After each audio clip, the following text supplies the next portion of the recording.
before we get started, I'll just do a quick introduction to myself and then go around the other panellists and get them to introduce themselves. So my name is Katy Guthrie and I'm the Head of Data at Scotland Is. My role is really about helping companies within the data and AI sector in Scotland, from startups through to kind of bigger, more established companies. We run various different activities, both to foster community and also to kind of come together around some of the common challenges. I mentioned the session on explainable AI that we held yesterday. And it's, it covers other challenges around about some skills, access to markets. Brexit's another one that we're covering too. And then I also kind of try and do some signposting of various different opportunities, sometimes funding or support or connections, that kind of thing. And so if you're interested, do reach out to me on LinkedIn. And that's enough about me. I will introduce the rest of my panellists. So I will pass over. Albert, do you want to introduce yourself? Yeah, hi, thanks, Katy. So I'm Albert King and I'm Chief Data Officer in the Scottish Government. And that essentially means that I'm responsible for policy, platforms and capability around data and data-driven innovation in Scotland. So things like Scotland's AI strategy, the government's open data strategy and supporting public bodies across Scotland to publish open data, the data elements of the Open Government Action Plan, so just by way of example, and around things like capability, trying to support and drive innovation in the way we use data in Scotland's public sector, and indeed working very closely with my colleagues in digital economy on the kind of economic development. Thank you, Katy. Thanks. Charlotte, would you like to go next? Yep. Sure. So I'm Charlotte Sayed. So I work for NatWest Group, formerly RBS. I work in the retail banking or personal banking strategy and innovation team. So we're mainly responsible for setting that long-term view for personal banking, but also looking at what ideas and areas that we need to look at within technology to meet that sort of aspiration in the future. So, yep, that's me. Thank you. Jake?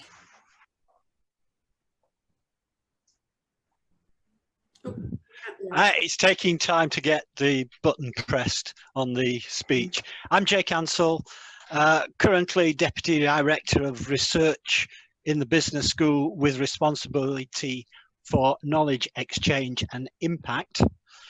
I am a data scientist. I've worked on many projects, primarily from a statistical point of view, but I'm also a management scientist, so I'm also want to solve the problems as well as not only talking about them and modeling them. I've been involved with many organizations across all areas of society. So I've done a lot of work with banks, insurance companies, engineering, and supply of energy, etc., but I also work with charities at the same time to make sure that we cover the whole of the community. Okay, thank you. So in terms of the format for today's panel session, we've got a couple of topics, both themed around innovating with open data. So can I ask people just to put any questions as we go into the chat or into the Q&A function, and then I can feed them into the discussion, and then we'll maybe do some raising hands and unmuting at the end of both topics. So the topics, we've decided to start quite wide, and for our first topic we're looking at the future role of data in driving sustainable change within and across organisations. So just to kind of start that one, and I think actually before we start on that one, I think that flows very nicely from the point that Antonia was making earlier in her piece around about feeding that work into the Scottish Government, because then it's kind of going across organisations. So anyway, just to get started, the first question we had was around about the role of data in shaping the future of your organisation. Charlotte, can I start with you? Great. So in personal banking, we're very much driven by the customer and the customer's response to the products and services that we offer. I think I personally have been looking at digital identity and also data sharing over the past couple of years within this space. And to be fair to say, at the moment, there's a lot going on. And I think data is a big enabler to anything that we do. And we're trying to deepen our relationships with customers. And we really only see that data is the best way forward for us. We're moving more and more into this digital and online world as well. So we expect that we can get richer, better data from that as well.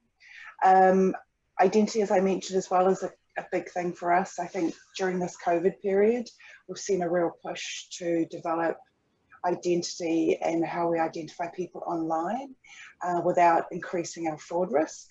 So for us, that whole digital data identity and data sharing piece is a big one, and we see our role in that in the future has been quite a big part to play in that whole ecosystem as well. You know, it'd be fair to say that the world is definitely changing at the moment, and we see data as a big part of that.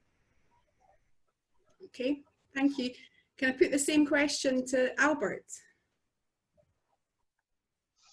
Yeah, so that's a pretty big question, and I suppose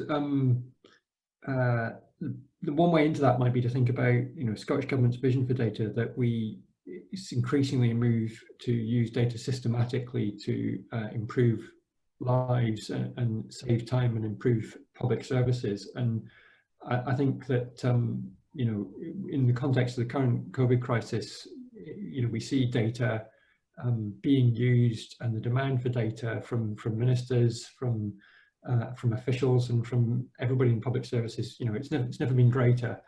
I think that you know, that has then enabled us to show, first of all, that the value of data.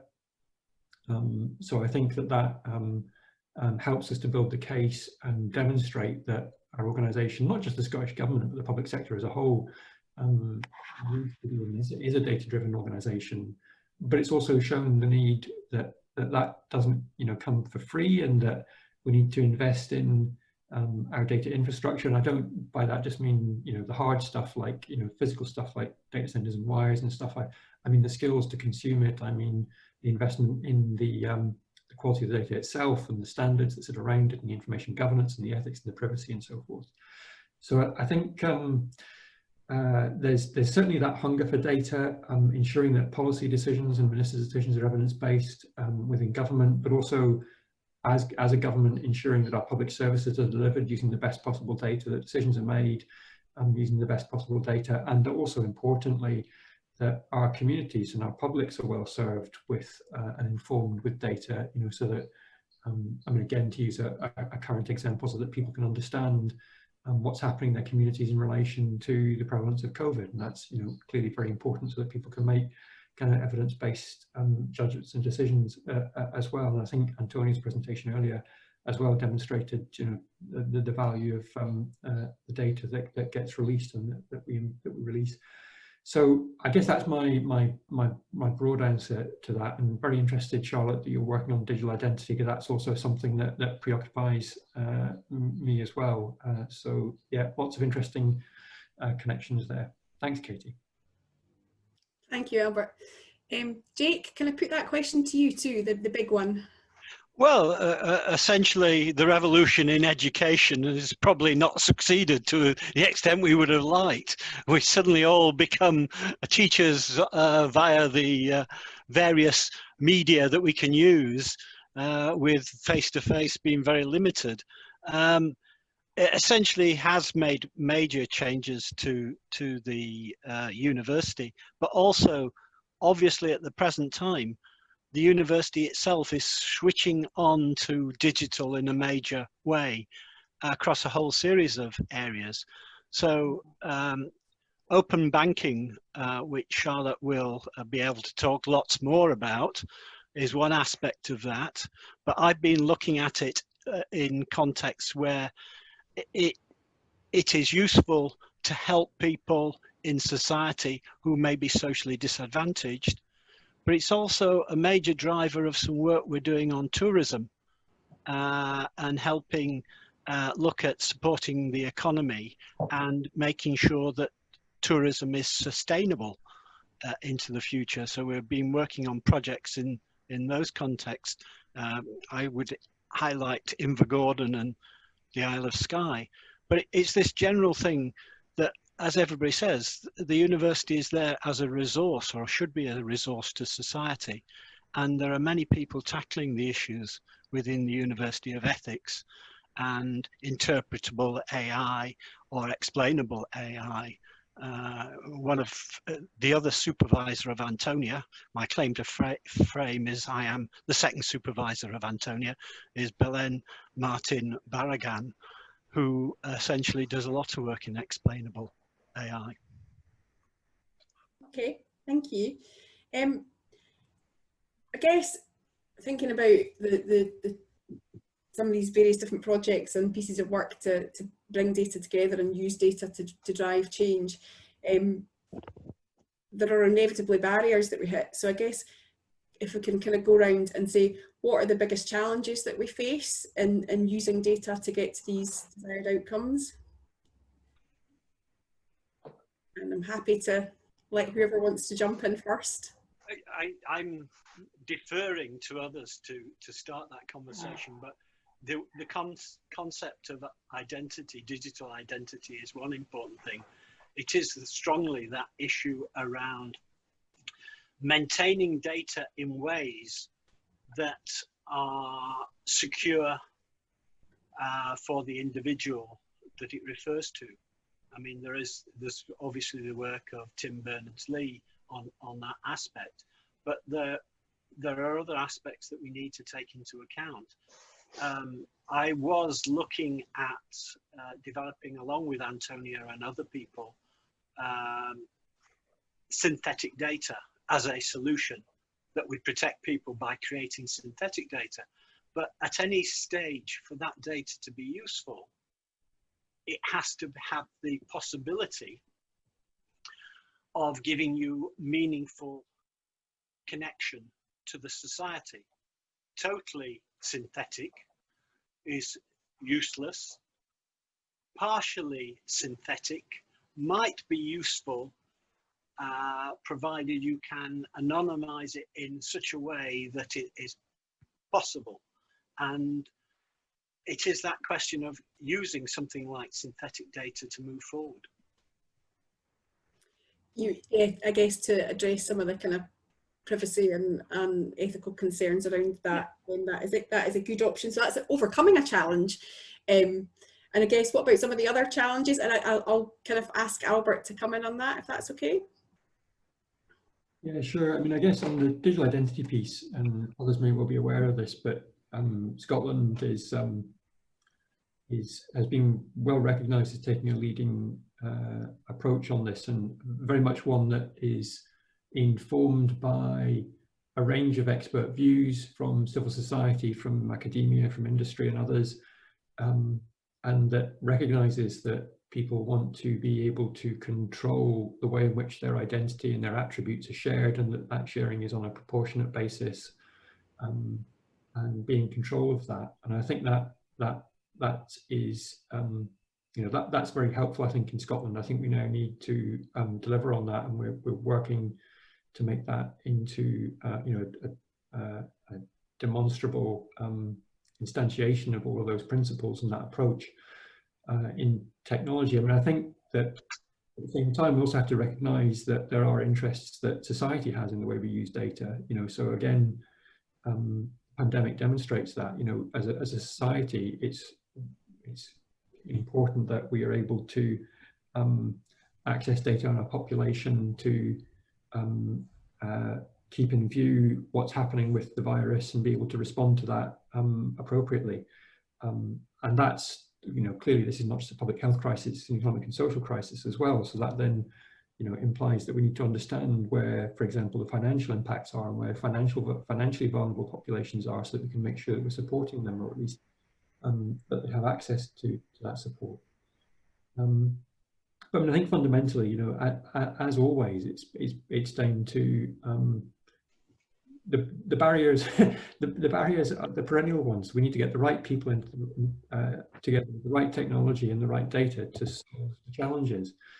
And that then leads us into the challenges of skills, and not just the high order skills of our data scientists, but also the skills of the folks who then consume those products and their ability to interpret and make decisions based on data. You know, around the technology, you know, having a safe environments, including in government, we're trying to make sure that we've got those, and we've accelerated a number of those recently. And around getting the right data together, you know, fundamentally, we need to know where it is, but we also need to have the confidence and trust. And those are two sides of the same coin. You know, on the one hand, the confidence to be able to bring that data together, and understanding what that means in terms of information governance and ethics. And we need to be open and transparent with the public, so that publics are informed about how data is being used, and that we're thinking about public attitudes around these things. So I think, yeah, I think, Katy, you know, for me, this is always about getting the skills right, the technology right, and the data and the information governance and ethics around that right. And always, you know, we're pushing on that, as you'd expect.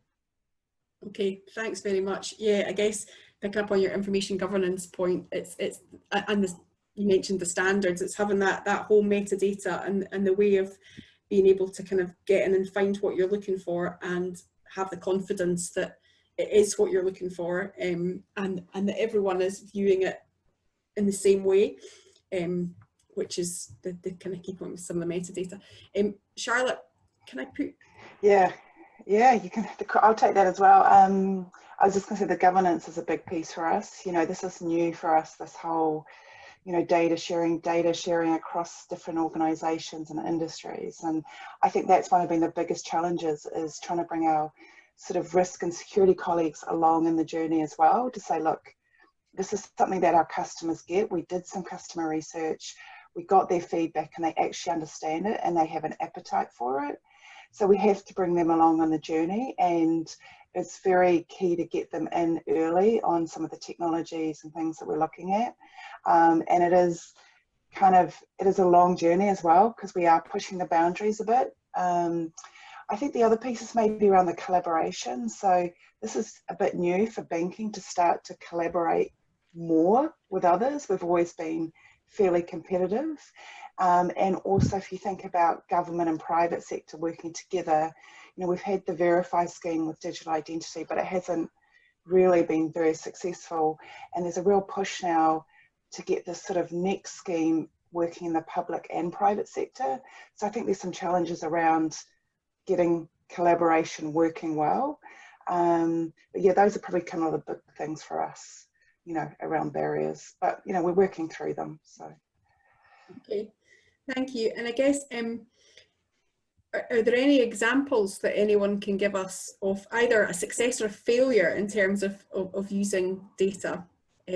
Charlotte, do you want to pick that up? Yeah, I think a couple of things maybe around success. So we got a new CEO this year, Alison Rose, and when she joined as CEO, she decided we were going to be a purpose-led bank. So we were very much driven by our three sort of purpose pillars, which are around, you know, combating climate change, improving financial capability and educating people more around finances, and also supporting our small and medium-sized businesses as well. So that really drives the work that we do. And thinking about sort of the capability piece, we've recently launched something called Banking My Way, which is helping people to self-identify their vulnerabilities. So providing information up front to say, you know, I have a particular disability, but I'm also in a vulnerable situation as well. And with that data, we can then help serve them better. And we also see that helping us if COVID does carry on and, you know, we see it getting worse again, we could potentially help those customers a bit more proactively, rather than at the beginning of the pandemic, we're a bit like, who are our vulnerable customers, you know? Who do we go out to? We could maybe look at, you know, age brackets and say, well, that's a particular age bracket that might be vulnerable, but this way we can get a bit more of a richer data sort of set on these people, and that will then help us deliver better to these customers as well. So that one's a bit of a success. We're also looking at something around carbon footprints. So for personal customers, we are partnering with a company called Kogo to help look at their carbon footprint, and we're hopefully with the data off the back of that, we can then help people to make better informed decisions around products and services, companies they shop with every day. And we're sort of hoping that that will drive some better behaviours as well. I mean, those are just a couple of small things, but you know, there's more going on in the background. But yeah, those are a couple of things I'd love to see really go on and be great success. But so far, yeah, it seems quite positive. Thanks very much. And you've actually partly covered one of the questions, the question we had in there for in the chat around about people with disabilities and how you're covering that in your digital identity work stream. Just by sheer luck, you've covered it as you went. And the other part of that question also was around about for the Scottish Government. Is that something that you're considering within the digital identity work stream? Yeah, absolutely, Katie. I mean, one of the key issues for that programme has been thinking about ensuring that every part of our population can access the sort of digital identity services, and that has all sorts of implications for thinking about different groups in society, including those who are less able, but also those who don't have access or easy access to digital channels. So it definitely does, you know, has featured, and you know, we're very conscious of our obligation to provide a universal service essentially to every part of our population, definitely. Okay, thanks very much. And I guess that possibly is a nice little segue into our second discussion topic. Just to keep encouraging people, do put anything you want me to feed into the chat or the Q&A. But our first second discussion topic, we decided to pick from the UN Sustainable Development Goals, and we're looking at Goal 13, which is reduced inequalities, which is particularly topical at the moment, given the ways in which COVID-19 has exacerbated inequalities.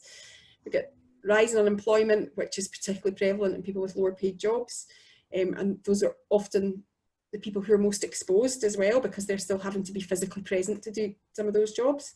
Then it's also exacerbating some of the existing health inequalities and the issues with the BAME population suffering more. We're kind of exposed early on.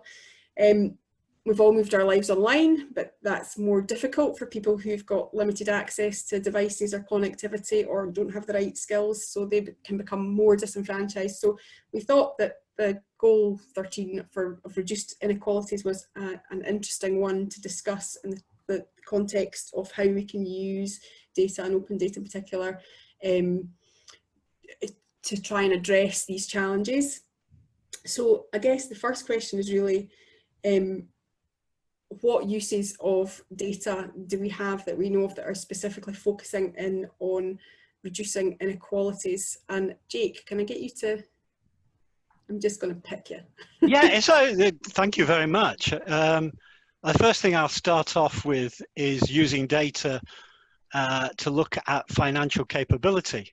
Now, we haven't addressed the issue of disability within that. We've been looking at post-16 experiences in schools of education where financial education tended to stop at 16, yet the most important transition people make is beyond that, where they go out into the world of work, or they go into further education where they're on their own. And so led by Tina Harrison, that we are doing work which actually shows that we can have interventions which improve both genders' benefits of understanding the problems that they will have or could have into the future, but also actually brings women more strongly up than men, so that they're closing the gap, narrowing the gap in terms of financial capability.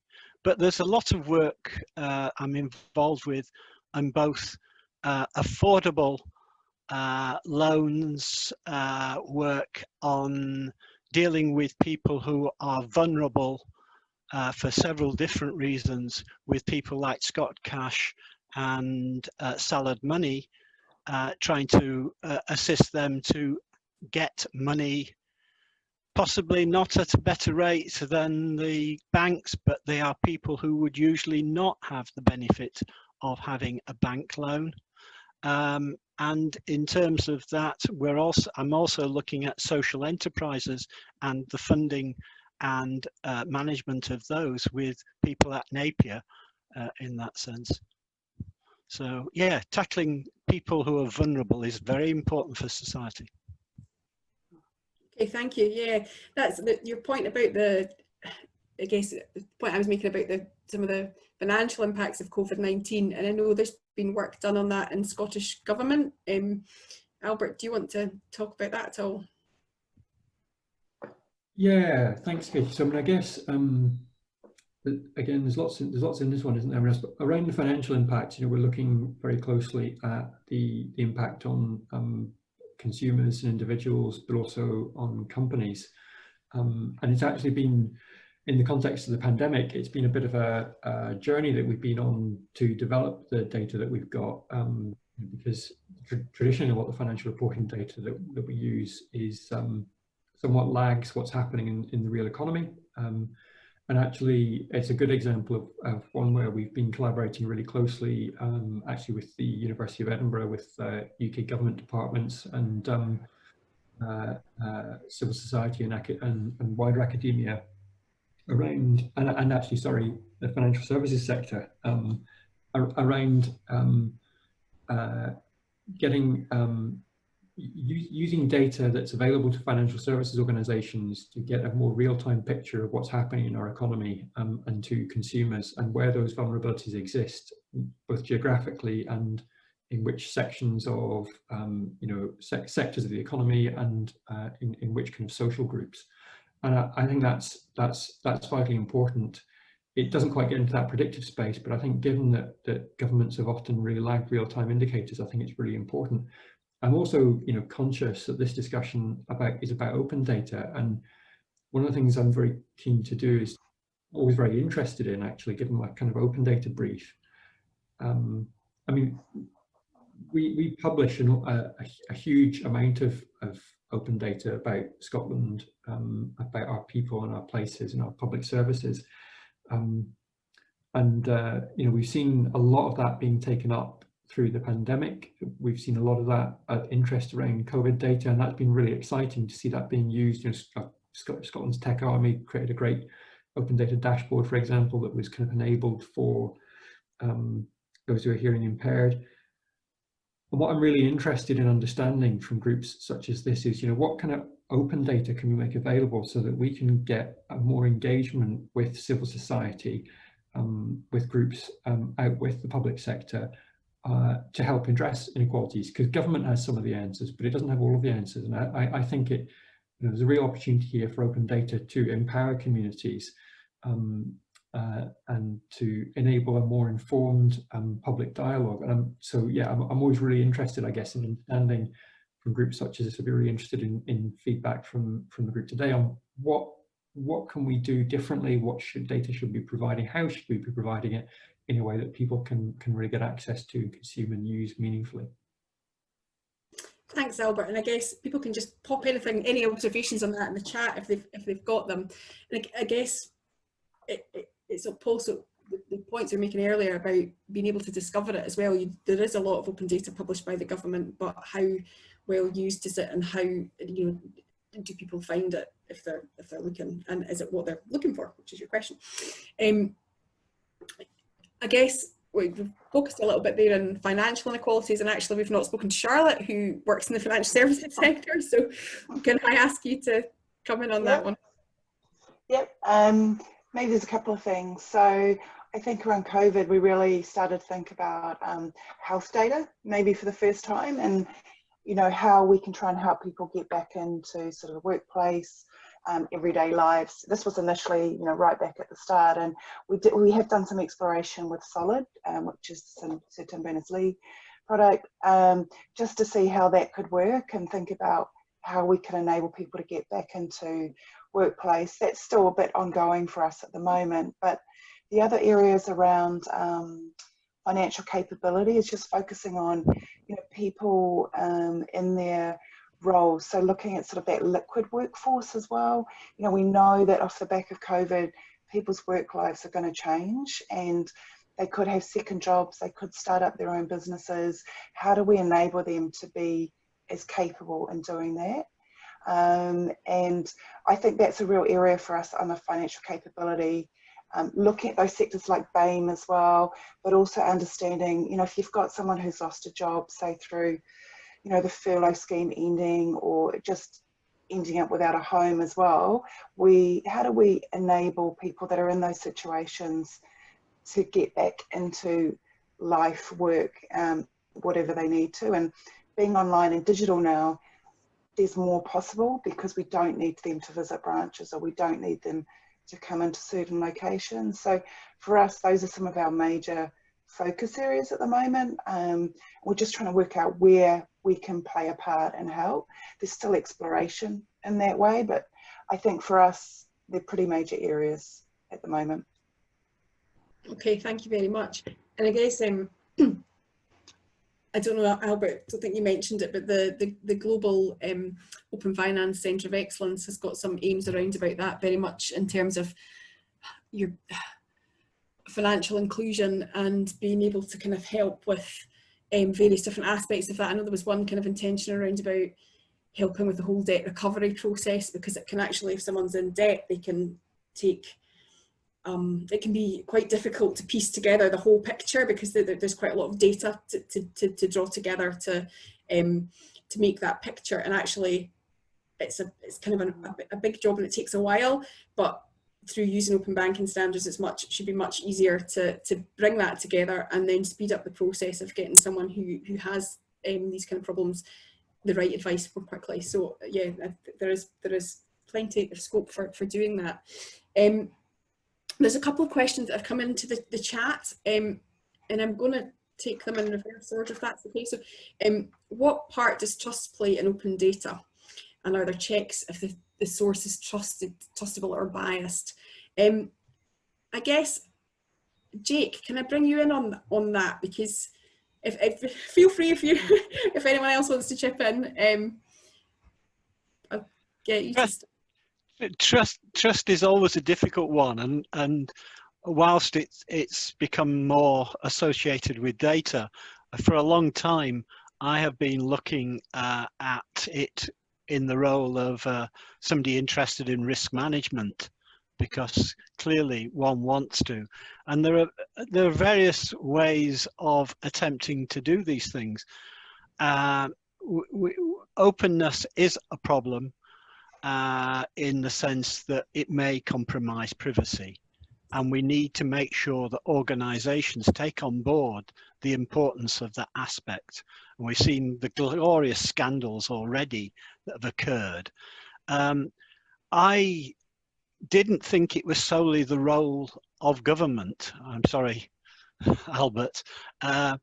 I think there is a need, when one's thinking about such issues, to think about a collective responsibility of those people who are knowledgeable about the context. So we thought about, some time ago, in the context of risk, knowledgeable supervision, where you create bodies or individuals collectively to come together, which can actually give you insights into that trust mechanism to protect people. And I think the problem is the people who know most about many of these things are involved in industry. And that's the way I see it. So that bringing them into connection with the regulator, the government, in that sense, would be very powerful to get real deep insight. So people like Charlotte play a major role in this. Yeah, I mean, just from our point of view, like when we did our research with our customers, but also non-bank customers, we didn't really realize how strong that trust element was. You know, that came across big time through the work that we did. So it's really something that we're exploring very seriously at the moment, and what's our role to play in this whole sort of ecosystem. But as Jake said, it is a massive piece it is, I think it was something that took us a little bit by surprise, because, you know, banks, especially our bank, you know, have often become a bit of a, you know, a flogging horse in recent times. So I think for us, we're taking it very seriously, and we are looking at all aspects. So looking at our data, because, you know, in the past, customer data has not always been the best. Looking at what we do around that, our due diligence and how we keep it updated. We're also looking at, to what extent is that trust, like where can we take it, and what would people feel comfortable with as well. We know open banking is in place and people can consent to share their data, but what more can we do around this, and how can we do it that's in an acceptable way to customers as well, because there is a lot of risk attached to this. So we are exploring it, we are pushing the boundary slightly internally, but we're also trying to get to a place where we know customers are okay, you know, with this type of thing. And there's technologies such as self-sovereign identity that are coming on the scene, which are really, you know, testing the limits a little bit of, like, you know, how comfortable, you know, people would feel about using this type of thing. So there's a lot going on in the space, and it's a really, really interesting time to be testing and learning as well. So yeah, we're taking it very seriously. I think we have a part to play, you know, in this. Okay, thank you very much. Agreed. Albert, do you want to comment on that, or? Yeah, no, I would, because I mean, I think so in terms of making data open, I guess one of the things that I've found is we in government, and by the way, Jake, I'm delighted you don't think it's just down to government in this space. That suits me fine. But we in government face typically a number of barriers. One of them just is you know, just technical barriers to actually building the pipelines to publish data, and the work that's involved. But fundamentally, actually, probably the biggest one is this issue of trust. And there's a number of angles on this. You know, Jake mentioned one of them around ensuring that we don't compromise people's privacy, and we're very sensitive to that. And the effort to do that often means that you know, we can't make data available, or that we can't make it available quite in the form or the level of detail that people would like. But I think for me, more fundamentally, there's this trust, and it's a kind of a two-way trust between the people making the data available and the people consuming the data about how to interpret it and its meaning. And you know, we try to make sure that our data is really, really well described. But you know, kind of as Jake said, there's a lot of subtlety and nuance often in data. There are there's typically lots of different ways of looking at one issue, and the way that we interpret that data has the potential, as I think somebody has said in the chat, you know, has the potential to make for a much more informed, as I said earlier, much more informed and engaged debate, better engagement, I think, from civil society. But if that data isn't used and interpreted in an appropriate way, I think it can lead to the diametrically opposed outcome of misinformation, and you know, and almost supports or has the risks the kind of uses that we see sometimes in political discourse. I'm just trying to think of a way of saying it, but anyway, across the pond anyway. So so I think this issue of trust is really at the heart of a lot of the challenges around open data, and I think you know, to another of the points in the chat, I think that one of the best ways of helping to address that is around skills. And I really don't mean here really, you know, sort of data skills necessarily per se. I mean the critical thinking skills that we need in you know, in our communities and society, and that I think are fostered by bringing that into the curriculum in schools. So I think that's a really great point that Antonia made in the chat, and that's certainly something that that I think we need to see more. But you know, always interested in hearing others' views on that. Thanks, Albert. And to your point about, I think the point that was made in the chat about civic engagement, perhaps there's some kind of research piece that could be done around about the use of it and maybe some of the behaviours that come out of that. I don't know, an academic, just as you were talking, it made me think of that. But just, there's a couple of other questions, and I want to get through them. So this one probably, Albert, is for you. Should governments be more active in educating people about what their data is and how they should manage it? So I think that governments should be active, and education systems should be active in helping our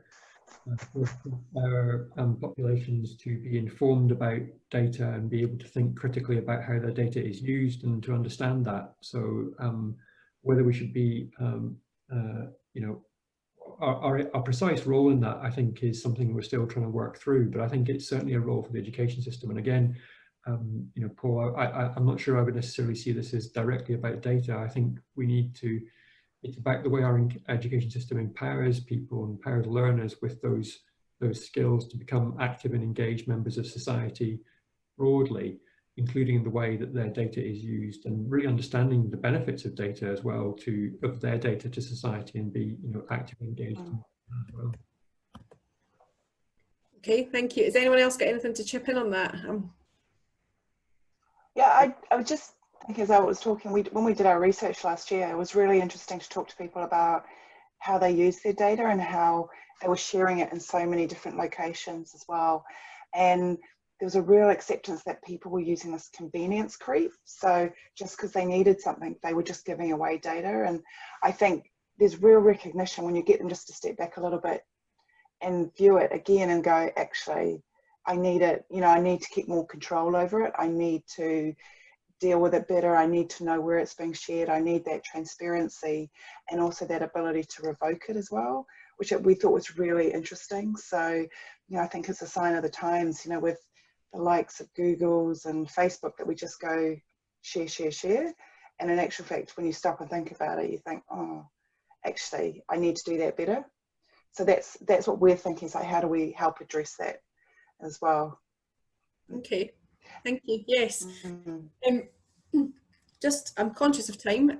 There is one more question in the Q&A, and if people want to start raising their hands as well, just do that, and then we'll get around to that. But the question that was here was about how we're influencing a shared future, and kind of how can improvements to collaboration between different partners actually be enabled. Because it's something we all talk about, but it is difficult to achieve sometimes because people have got different objectives, and there are various different drivers that we all have. So who would like to chip in first with any thoughts on that? I'll go first and then people can blow me away. I mean, to a certain extent, I wholeheartedly agree with Albert in the sense that education is one of the most important things, and getting education at appropriate times. The work by Tina and Caroline was all about finding transition points for people, and obviously losing the jobs and various other issues are transition points. So it's all about being able to give people the right kinds of information when they require it. So that is very, very important in this context. So that's why we've had the interventions that we've had over the last few years. We're now going into Wales, an interesting place. Thanks. Has anyone else got any other points to make on that question? I suppose around collaboration, I suppose I see it at a number of levels, Brian. I mean, you know, the things like our Open Government Partnership and our Open Government Action Plan is, you know, certainly a way of developing a shared approach to the future and influencing a shared future, and we're developing the next generation of that, I think, starting in February next year, next iteration of that. So I think at that strategic level, that's kind of an example of something tangible happening, and it's one way to kind of foster that between different parts of society, different interests and different perspectives. I think that, but it's also partly about collaborating around particular efforts. And I think you know, a good example of that, I mentioned Scottish Army earlier on. You know, they worked with us. We worked with supporting them around using data that we're publishing and others are publishing to provide a really great COVID dashboard that was also enabled with additional technology that isn't available on our public dashboard for helping people with different hearing impairments. So there's sight impairment. So there's various examples, I think. What I don't really see, and what I think we're finding it difficult to solve, is how to make that kind of more systematic. Trying to get that right, you know, I tend to find, if I'm honest, that we talk the same communities a number of different times, and those people who are engaged and evangelized, it's quite easy to reach. But getting those collaborations, reaching out more widely, I think is something that we need to work on, and we'll continue to do so. Thanks very much. And I think events like this are probably quite a good example of because it's bringing together people from all sorts of different backgrounds and things. So that will hopefully help foster collaboration. And I guess on that, I'm aware that we are out of the time that we had allotted, and actually, amazingly, we have also managed to get to answer all the questions. So I'll hand back to Rui, and thanks very much everyone for the discussion and the questions and observations. Thanks so much, everyone. Katy, Jake, Charlotte, Albert, thank you. Thank you for the discussion, very interesting. I just want to give everyone a heads up. We're posting a link to our feedback form on the chat. It'd be great if you could provide some feedback on how the event went and what we could do better next time. Really trying to make this a recurring thing that we can do, getting people together from different sectors, from different experiences, and promoting these conversations. See if we can promote more collaboration, more projects for the better outcomes of Scotland.